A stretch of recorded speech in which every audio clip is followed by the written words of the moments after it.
G'day mates, welcome back to my YouTube channel. In today's video, I want to talk about two major events Epic potentially just leaked for competitive in the near future. First of which is the Winter Royale that should be taking place in about 3 weeks time. It is a duo event and I think is going to have a pretty ridiculous prize pool. I also want to talk about the first major LAN event potentially of 2022. This is a LAN event that last time ran had a $500,000 prize pool, had pros like Benji Fishy, Epic Well, Metro, Aqua invited. So this is a big event and I think Epic just gave a massive teaser for it. Also, I want to finish up today's video talking about the new duos who've just formed. I know it's a bit early, Duo FNCS hasn't started yet, but you guys have been asking me what are the craziest looking duos, and we have some big ones. We have potentially Mongrel's new duo, Benji's new duo, Centered, Miro, Edgy. We have all the biggest players finally stating who they're going to be playing with. So it's a lot to talk about. Let's just jump into it. Let's start off talking about this $500,000 LAN event. And when I say LAN event, I mean in-person events, because we now know from the most recent hype hour and from Epic's blog post, they're allowing in-person events to come back. Their original stance saying they would not bring LAN events back until Q2 of 2022 is no longer true. They are bringing them back now. We even have DreamHack Sweden taking place this week. But that's only a $3,000 prize pool. It's kind of just DreamHack testing the water to potentially run a bigger event like DreamHack Anaheim that's coming up in February. I'm really hoping that goes ahead because I will be in Anaheim for that. But I'm talking about the Australian Open, a $500,000 LAN event that has so far ran twice. First time we had X2 twins Jesse take out first place and $100,000 in the solo event. The second time it ran though, they made it more of an international affair. We had some of the biggest pros in the world invited and flown out to Australia to compete. We had Airwax, Cease, Elevate, we had Metro invited, Aqua invited, Benji Fishy came, Epic Whale, like really big names came out to compete. Now, why do I think this is coming back and why do I think it's potentially happening? Well, we had the Fortnite ANZ Twitter surface out of nowhere, and that was already a little bit suspicious. We are now, what, 3 or 4 years into Fortnite. Fortnite has never made an ANZ page, and when I say ANZ, I mean Australia and New Zealand. And first off, they opened up with just a hello. They said g'day in Kia Ora, which is hello in Moldy, the native New Zealand language. But then they made a post from the Fortnite ANZ Twitter page that had 2 coordinates. And if you look up these coordinates, they point to the center of the city in Sydney and the center of the Sydney in Auckland. Now remember, these are the 2 main cities of the ANZ region, Australia and New Zealand. But again, maybe they're just making something cool, not too much of it. But they've now made another tweet that is really weird. And this is actually fully rendered and made out video from Fortnite on an official channel, and basically it just points to a map on the wall and a whole bunch of pins on it. Now, I don't particularly actually know myself what these pins are referring to. If you actually look at them right now, there's one in Sydney, there is one in the Northern Territory in the far north, and there's also one in Perth in Western Australia, and there is one in Auckland in New Zealand. And don't worry, this isn't a geography lesson. I'm not expecting you guys to know Australian and New Zealand geography, but this one's a bit confusing. And I don't really know if this does have to do with the Australian Open though, because the Australian Open takes place in Melbourne. There's not a pin in Melbourne. So maybe this is like some kind of other massive event that's going on that is in place of Australian Open. Maybe they're doing a whole bunch of mini events. Maybe it's an online event and not a LAN event. I don't really know. But the fact that we have the Fortnite Australian Open coming up, Australian Open is running regardless. It is a major tennis tournament and they have partnered with Fortnite every single time they have run the Australian Open in person. This would be the first time we do not have a Fortnite event at the Australian Open. And when I was there last time, when I casted it, they were incredibly keen on the idea. Trust me, they really love running the Fortnite event. So if they could bring it back, I believe they will. Maybe it won't be $500,000. Maybe they won't fly a whole bunch of pros out, but I can see them doing something for this event. And I think that would be incredibly awesome. I don't know. I'm not going to promise that it's a LAN event, but clearly something is happening. There is something going on in ANZ and I can't really think of what else it would be because we've never really had any Fortnite ANZ official channel, and it's now 2 months out from the massive $500,000 LAN event that has been running every single time. I don't know. Let me know. Maybe you guys have figured something else out. Pretty much the comments are flooded with people guessing the same as me, thinking it's the Australian Open. Maybe you have some theories that it's something else. I don't know, but there is something big coming. Moving on to Frosty Frenzy. I've already made a video talking about this, but we have a whole bunch of new evidence coming out from the most recent hype hour that I think points to this being true even more. And even then, I think a lot of people seem to have forgotten I made this video because it was a few months ago. Now that we have duos as the next competitive game mode and people are focusing on duos, people keep asking me, are we getting a Winter Royale? So I want to cover this again because there's even more evidence now. If you missed the original video, FNBR unreleased ages ago, back in September, so about 2 months ago now, made a tweet saying, not sure if this is public info, but it looks like Frosty Frenzy will be returning on 12th of 13, 2021. So for Americans, that's the 13th of the 12th. So 13th of December, we're going to be getting Frosty Frenzy, which is around the same date and time we always get it. If you check the blog post from last year's Frosty Frenzy, it was around this same time. So this looks very, very promising. Now, FNBR Unreleased also tweeted the next day saying they took it out of the game after I made a video and FNBR Unreleased discovered it, which makes it look even more true. But originally in my video, I couldn't figure out why there was so many game modes. If you look at it, there was like there was 3 going on the same day. Sorry, 4 going on the same day, and there was another one. And I thought this just might be a glitch, and it might still be a glitch. But remember, with Epic talking most recently in their hype hour show about how they want to run opens, contenders, and champions division for multiple tournaments. They didn't just say they want to do that for cash cups. They want to start integrating that into all their tournaments. That now makes this make even more sense. There could potentially be an opens, contenders, and champions division version of the Frosty Frenzy. It is a duos tournament. Unfortunately, we did not get the scoring or the prizing. I imagine the scoring will be pretty standard. Quite often with this tournament, they don't do anything too crazy with the scoring, or at least they didn't last year. As far as the prizing, I mean, it looks like the prizing at the moment is going up. Our prize pool is actually getting better and better over time. Grand Royale shows that with the $600,000 first place for EU. I don't think this is going to be like our original Winter Royale where it was just a ridiculous amount of money where just everyone got free money and they went down to like top 1,000 duos and craziness. I don't think it'll be anything like that, but I do think it will be a very, very major tournament, and I wanted to include it as it's something you guys should be focusing on. So Frosty Frenzy, December 12th and 13th. I am almost positive this leak is true. I don't have any inside information. I'm not going to pretend I have, Epic telling me this. I'm just going off the fact that we already had a lot of evidence, and now it makes even more sense.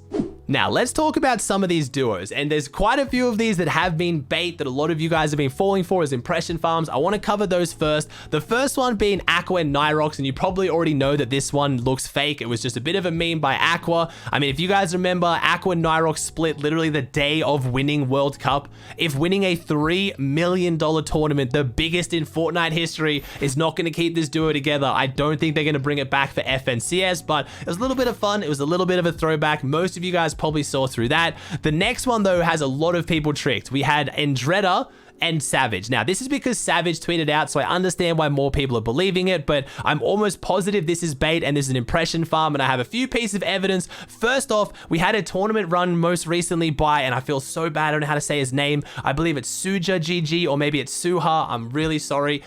Probably butchering that, but he ran a duos tournament recently, and not only did we have Benji and Savage placing second in that, and they just won DreamHack together, so they're almost definitely staying together. We also had Andretta playing with Hen, and I love that. Andretta and Hen seems like such an insane duo to me. I'm really excited to see that, and I think that one is real, as we also again have a tweet evidence for this one from Andretta and Hen, so I just have to trust that's real. Hen tweeted out, that's their placement. You've got to imagine, at least for now, they're playing together and it makes sense. But let's go through some of the other ones. We had Refsguard and Scram, and that's due to a tweet from Refsguard. We have Queasy and Trulex. That's because they played in the tournament together.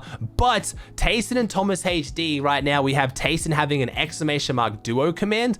I don't know how much I trust that, because I don't know if Tayson's updating that command constantly. But the reason why I'm kind of mentioning those two together is there has been talks of Astralis wanting to sign a player to play all of duo FNCSs with Thomas HD and make them the Astralis duo.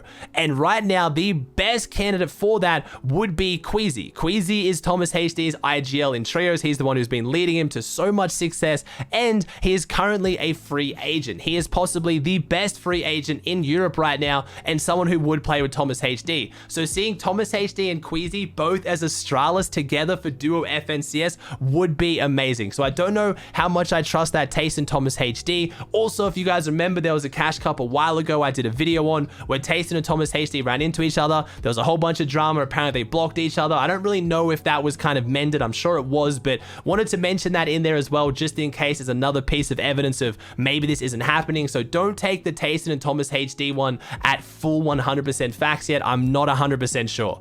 Also, we have Vidil and Rezon, courtesy of a Rezon tweet. We have Save It and Crizzy, and then Toos and Stormy Right. So far, some really big teams on EU, and obviously, I'm missing some big names. We have Noah Riley, Frey, Seti, and Hellfire as four of the bigger names, all tweeting out there looking for a duo. And you probably noticed there's one big name I haven't talked about yet, Mongrel. I don't know what's going on with Mongrel. It looks like he's not even playing in the trio Cash Cups. I really don't know what's going on there. Mitra hasn't said anything either. A lot of people hoping maybe we see a Mongrel Mitra reunion. I don't think that would happen, but both of them have been incredibly quiet. So I don't know what's going on there. As for NA, we have some big duos announcing. We have Centered and Miro, courtesy of a Miro tweet, which I think is ridiculous. That has got to be one of the best duos we've ever seen formed in the world. I'm so excited to see this. Obviously, we've mostly seen Centered playing with, combinations of Centered and Commandment. Then we had Centered and Edgy, then Stretches with Commandment. They've kind of all jostled around a little bit, but it looks like that era is finally done for when it comes to Centered, Edgy, and Centered and Commandment. He is now playing with Miro. I say that because we now have Stretch and Commandment, courtesy of a Stretch tweet. Stromedon back together, no surprise there. And we have Edgy and Dukes. And now I love the way they talked about this one. It came courtesy of a Dukes tweet where he talked about being Chap's disciples, and it's such a good way to put it. I mean, Edgy was already pretty established before he played with Chap, but it even prompted me to make a tweet just realizing how many phenomenal players have come from playing with Chap, Edgy being one of them, but he was already popping off on West. But I'm excited to watch that team. We also have Booga and Skittles, courtesy of a Skittles tweet. I think that'd be a really good one. We have Blake and Scoped, courtesy of a Blake tweet as well. Now, there are some big names I'm forgetting right now. Obviously, Clicks being one of the main ones. Don't really know what's going on with Clicks. Muzz, when interviewed on the Hype Hour show, said potentially he was playing with Clicks. Haven't heard anything there yet. I also don't know what's going on with Rise, so maybe Rise and Clicks will still stay together. Apparently, Jamper and Tragics are duoing together, which also leaves Day. So maybe Clicks and Day run it back. They won DreamHack. Could work for an FNCS. They still don't really have that strong IGL, but they've already won one major duo event. I'm sure they could potentially make it work. There's a lot of big names flying around here that I'm just not exactly sure what's going on. But in NA East, I wanted to mostly cover what the established teams were. Like, who are the teams who have already said they're playing together? NA West has been the interesting one, and a lot of you guys have been asking what's going on there. Is it now going to be Reed and Arkram or Reed and Epic Whale? What's going on there? Is Reed going to go back with Fabs and Snacky? Well, we have Arkram and Epic Whale staying together because it's Arkram and Epic Whale. Of course they are. We actually have Reed and Rex playing together, which is super interesting after obviously Reed replaced Rex with Epic Whale and Arkram and then won Grand Royale. You think Rex would maybe be a little bit bitter, maybe he'd be upset, but like I discussed originally in my video, I think Rex kind of saw it coming and fully understood. So clearly no bad blood there, no hard feelings. I know Reed even talked about with me in my stream saying if Squads was going to come back, it was going to be Arkram, Epic Whale, Reed, and Rex. So clearly they're all still on really good terms. We have Fabs and Snacky still playing duos together as well. And then we have Yelty and Krizarks. Those are the main ones out of NA West at this point. I really wanted to talk about just how that Epic Whale, Arkram, Reed, Fabs, Snacky situation was going to go though. And now let me know your guys' thoughts. Let me know in the comment section down below. Which duo do you think is the best? Are there any duos you think that would work that I've mentioned that don't currently have a duo? I always want to hear your guys' thoughts.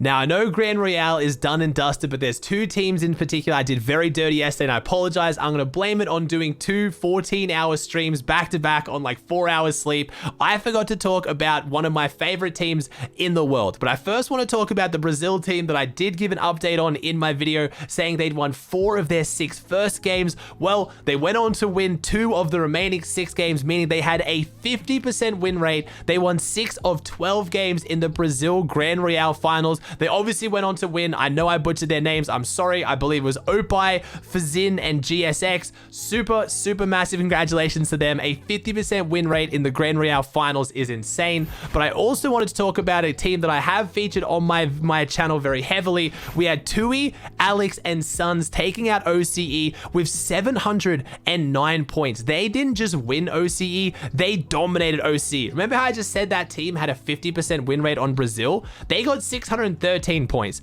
Tui's team got 709, almost 100 points more than them. They played so well. They had an average elims of 8.42 and an average placement of 5.17 in 12 games. And if you guys didn't watch my video where I pretty much spent a whole bunch of it talking about Tui and Alex, obviously they've got Sons tacked on there. Sons is an absolute demon, but I wanted to give a follow-up in case you guys didn't know. The reason why I'm cheering for this team and I'm so happy they placed was because Tui and Alex was the team that placed very highly in duo FNCS before Alex was disqualified for being underage. Turns out Alex was 12 years old, but I told you guys the story of how I understand why there is an age gap in Fortnite, where there needs to be an age limit, why you need to be 13 to perform, because quite often kids that young just can't handle the pressure. They don't really conduct themselves accordingly with an esport. But Alex was a really good kid who wasn't bothering anyone, wasn't hurting anyone, was just playing in tournaments and doing really, really well before a group of people who were upset that he outplaced them and tried to strip him of his money so they could have it,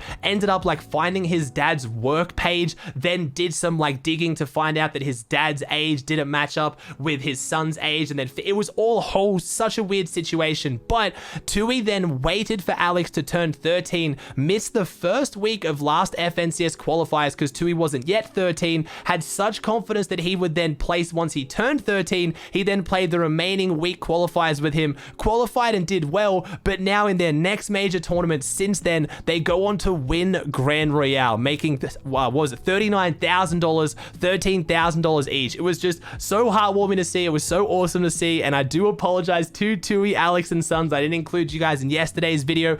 Partly, I wanted the OC leaderboards to update. That's why it slipped my mind, but also, I'm sorry, guys. Huge congrats. Well done. Alright guys, please chuck a like on the video if you enjoyed it. Subscribe to the channel if you haven't. I hope you enjoyed, and I'll see you in the next one.